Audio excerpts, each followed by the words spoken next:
What if one tragic death could unravel centuries of hidden injustice, forcing the world to confront its deepest scars? Imagine a quiet neighborhood shattered by a single gunshot, a young life cut short, and a verdict that echoed like thunder across a nation weary of silence. In this video, we'll journey through the raw, riveting story of the Black Lives Matter movement, from its humble beginnings as a cry of outrage to a global force reshaping societies. You'll discover how everyday people turned grief into action, how technology amplified unheard voices, and why this movement isn't just history, it's a blueprint for change. Buckle up. This tale of resilience and rebellion will challenge what you think you know about justice. Our story begins on a humid Florida evening in February 2012, when 17-year-old Trayvon Martin, armed only with a bag of Skittles and iced tea, crossed paths with neighborhood watch volunteer George Zimmerman. Trayvon, a black teenager visiting family, was perceived as suspicious simply for walking while black. Zimmerman followed him, a confrontation ensued, and Trayvon was shot dead. The world watched in disbelief as Zimmerman claimed self-defense under Florida's controversial Stand Your Ground law. Months later, in July 2013, a jury acquitted him, sending shockwaves through communities already scarred by racial profiling. It felt like a gut punch, a reminder that black lives were disposable in the eyes of the system. But from this darkness, a spark emerged. 3 black women, Alicia Garza, Patrisse Cullors, and Opal Tometi, coined the phrase Black Lives Matter on social media. What started as a hashtag wasn't just words, it was a declaration, a digital rallying cry that connected the dots between Trayvon's death and a long history of violence against black bodies. Protests erupted in cities like Sanford and beyond, drawing in activists who had long fought similar battles. They organized vigils, marches, and online campaigns, turning personal pain into collective power. Social media became the great equalizer, allowing videos of injustices to go viral, bypassing traditional gatekeepers who often ignored these stories. As the movement simmered, another chapter unfolded in Ferguson, Missouri in August 2014. Michael Brown, an 18-year-old black man, was stopped by Officer Darren Wilson over a minor infraction. Witnesses said Brown had his hands up in surrender when he was fatally shot 6 times. His body lay uncovered in the street for hours, a horrifying image that symbolized disregard for black humanity. The community exploded in grief and fury. Protests started small, neighbors gathering at the scene, but swelled into nationwide demonstrations.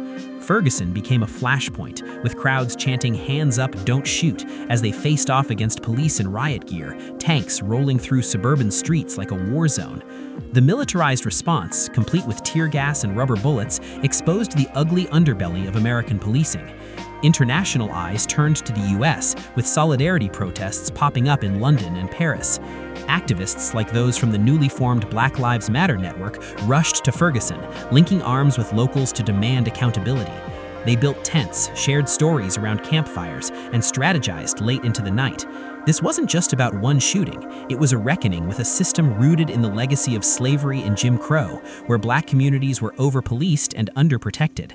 Federal investigations later revealed Ferguson's police department profited from fining black residents excessively, treating them like ATMs rather than citizens. These revelations fueled the fire, showing how economic exploitation intertwined with racial violence. Through these early trials, Black Lives Matter evolved from a phrase into a philosophy. It drew inspiration from civil rights giants like Martin Luther King Jr. and Malcolm X, but adapted for the digital age. Organizers emphasized intersectionality, recognizing how race intersected with gender, class, and sexuality. Women and queer leaders stepped forward, ensuring the movement wasn't dominated by straight male voices. By 2014, chapters sprouted in cities like Chicago and Los Angeles, hosting teach-ins and art installations that humanized the struggle. Murals of Trayvon and Michael adorned walls, their faces immortalized as symbols of lost potential. The story was building momentum, pulling in allies from all walks of life, white suburban moms marching alongside black youth, celebrities amplifying the message on red carpets. Yet challenges loomed. Media often portrayed protesters as rioters, ignoring peaceful demands for reform. But the narrative was shifting. For the first time in generations, mainstream conversations acknowledged that racism wasn't just individual bias, it was baked into laws, policies, and institutions. As we turn the page to the next chapter, we'll see how more tragedies piled on, testing the movement's resolve and expanding its reach far beyond America's borders. A video clip spreads like wildfire across screens worldwide, capturing a man's desperate plea, "I can't breathe," as life slips away under the weight of authority.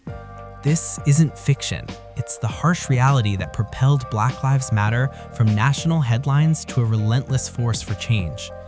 In our ongoing story, we'll dive into the heart-wrenching cases that galvanized millions, the cold, hard data exposing systemic flaws, and how a diverse coalition rose from the ashes, weaving together threads of resistance into a tapestry of hope. Hold on.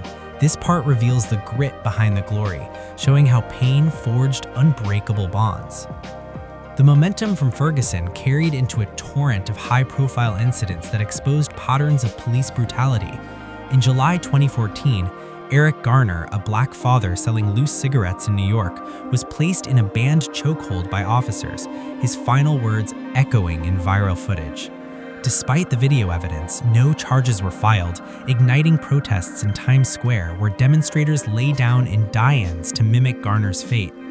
Then came Tamir Rice, a 12-year-old Black boy playing with a toy gun in Cleveland, shot within seconds by police in November 2014. The officers weren't indicted, leaving a community reeling from the loss of a child. These stories weren't isolated. They formed a grim mosaic. In Baltimore, Freddie Gray died in 2015 from injuries sustained in a police van, sparking uprisings that highlighted rough rides as a tactic of intimidation. Protesters clashed with authorities, but amid the chaos, community leaders organized cleanups and forums, turning destruction into dialogue.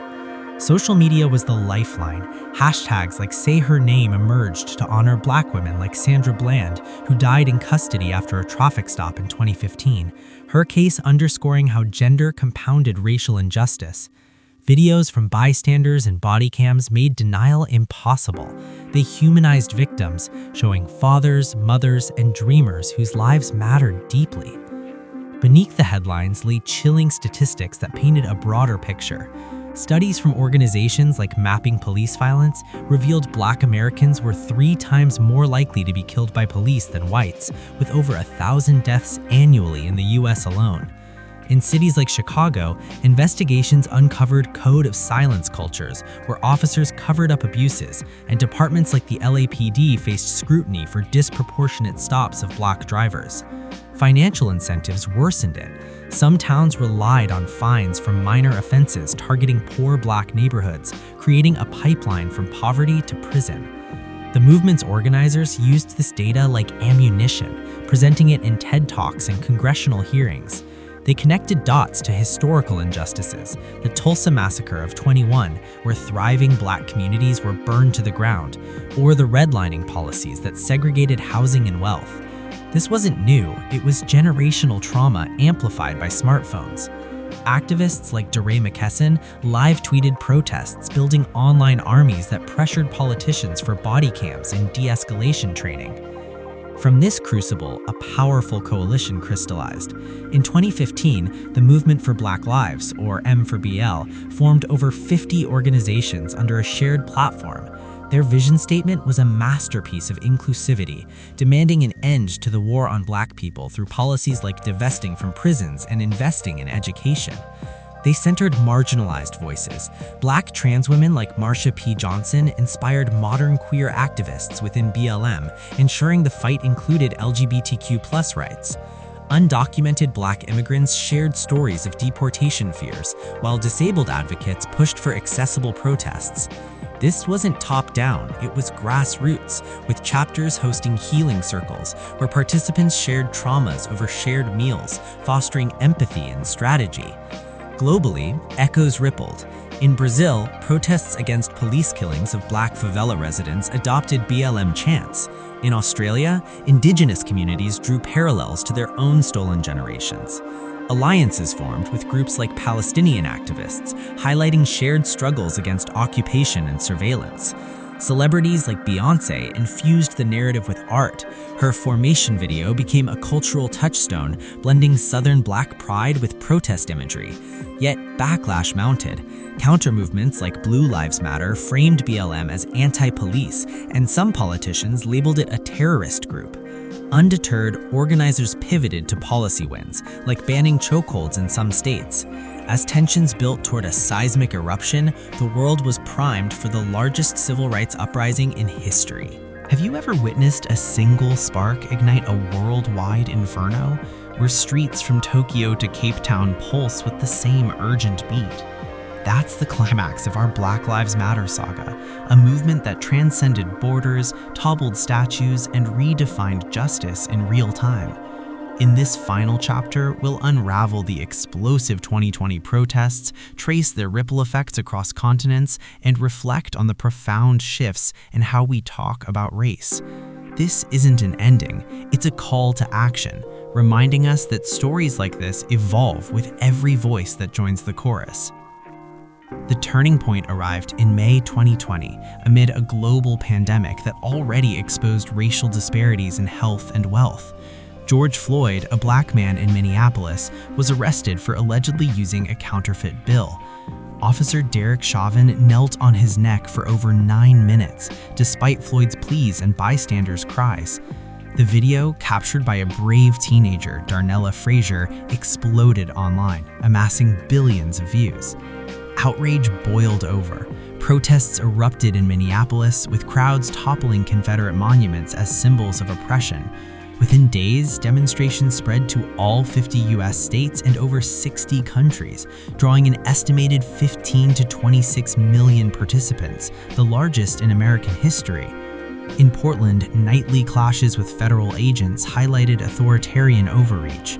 In Atlanta, rays of hope shone through community gardens planted in protest sites.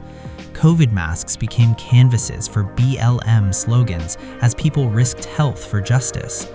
Murals of Floyd adorned global walls, from Syrian refugee camps to Berlin streets, humanizing the abstract fight against racism. This global surge amplified BLM's impact far beyond policing. In the UK, protesters toppled a statue of slave trader Edward Colston in Bristol, sparking debates on colonial history. Belgium confronted King Leopold II's genocidal legacy in Congo, removing his monuments. In South Africa, echoes of apartheid fueled calls for economic reparations. Indigenous groups in Canada linked BLM to missing and murdered Indigenous women, while in India, Dalit activists drew parallels to caste violence. Social media supercharged this.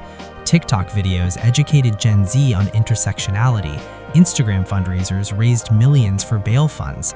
Corporations pledged billions to racial equity, though critics called it performative.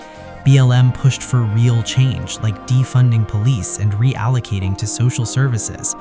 Policy victories followed. Minneapolis vowed to dismantle its police department, though progress stalled, and federal bills like the George Floyd Justice in Policing Act aimed to ban no-knock warrants. Yet the story's depth lies in its cultural earthquake. BLM shifted paradigms from viewing racism as rogue acts to systemic webs in education, housing, and media. Books like How to Be an Anti-Racist by Ibram X. Kendi topped charts. Schools revamped curricula to include Black history beyond slavery. Hollywood diversified casts, and sports stars like Colin Kaepernick inspired athletes worldwide to kneel during anthems. Challenges persisted. Misinformation campaigns vilified BLM, and violence at fringes overshadowed peaceful efforts. But resilience shone. Organizers like the BLM Global Network Foundation expanded to chapters in Ghana and beyond, focusing on climate justice and economic empowerment.